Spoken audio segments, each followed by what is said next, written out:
Every bean's different as well, depending on the processing, the elevation it was grown at.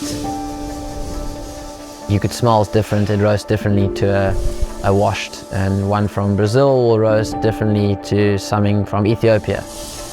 To go to farms is so cool and like see the people that are getting involved. It's generally a very sort of rural area. Everyone like thinks, oh, these cool cafes, but it doesn't start like that. You have these super rural communities in Africa or South America, and then you get this crazy good coffee coming from there, and then all these snobs that are using it at the end.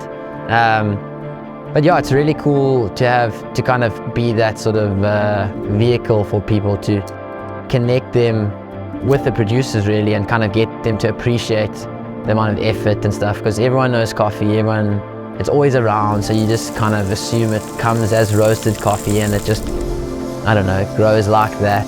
But there's people that do it, and generally they're struggling as well.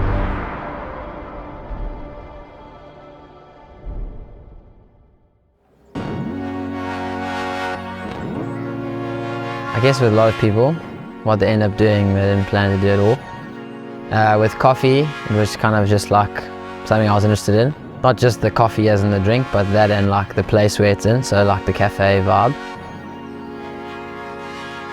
When I was at university in New York, I became known as the guy who knew the coffee shops. So like whatever area in Manhattan or Brooklyn, they're like, I'm going there, Dale, where must I go? Because I used literally every opportunity to check out different places, like either interesting vibes or if they were roastery and I knew the coffee would be good. At that point it was like I was only drinking cappuccinos, like I wasn't like a snob at all.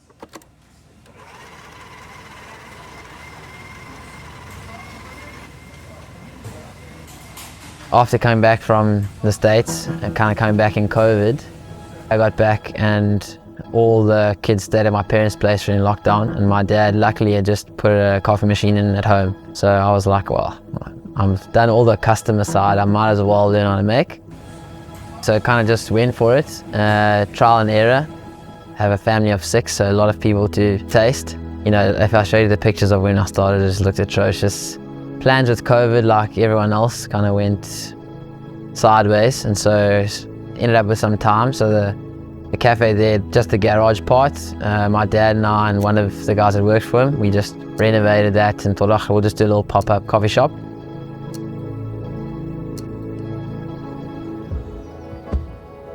Crane flour is another name for Strelitzia, and I was thinking Strelitzia coffee doesn't sound good at all. So crane flour actually just worked well, and we had some letters in our garage, and I was like, oh, I have the right letters for these, and they're like, silly enough, that kind of was one of the reasons. I was like, oh, I can use it, let me just do it.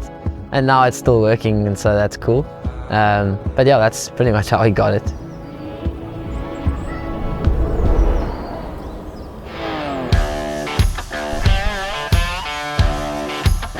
The coffee shop was running, and obviously a few new people were coming in, and there was one guy that came, he's like, yeah, me and my mate made these little roasters, like hand roasters just to start, and you roast like a kg at a time. It's like, there's no temperature probes, nothing, it's like all sort of hands-on, very old school.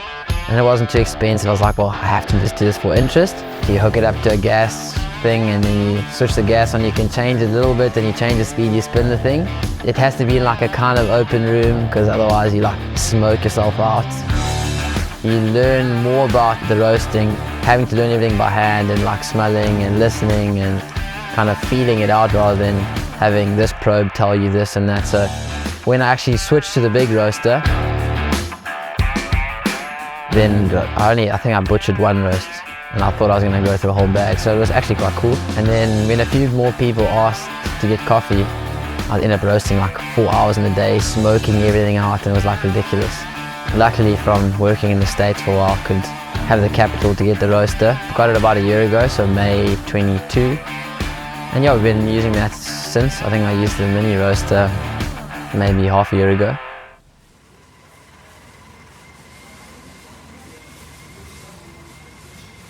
It's also just really rewarding when you have a cafe or someone like this guy orders a coffee, he walks off, he takes a sip, and he turns around and he's like, man, what coffee do you use? And this is like really cool, because obviously appreciates it, and so what you're doing, you know that people are appreciating, and like you must be doing something right. But yeah, I think eventually like the long-term sort of point will be to build a sort of thing that people know and can teach people to appreciate coffee, but at the same time like support the people on the other side that are making it. So to directly get from farmers and directly pay them and make sure that their work is also being appreciated and that they're getting compensated for it. We're not right there yet, but hopefully we'll get there. Yeah. Or at least just kind of link it so that these people know that what they're doing is being appreciated, even if it's not they're becoming rich from it, you know. I think it goes both ways. Like the people drinking the coffee don't realize how much work goes into the growing and the processing and the picking and whatever. And then the growers, they sell it, but they don't really, they live in a rural community and they've never had a cappuccino in their life.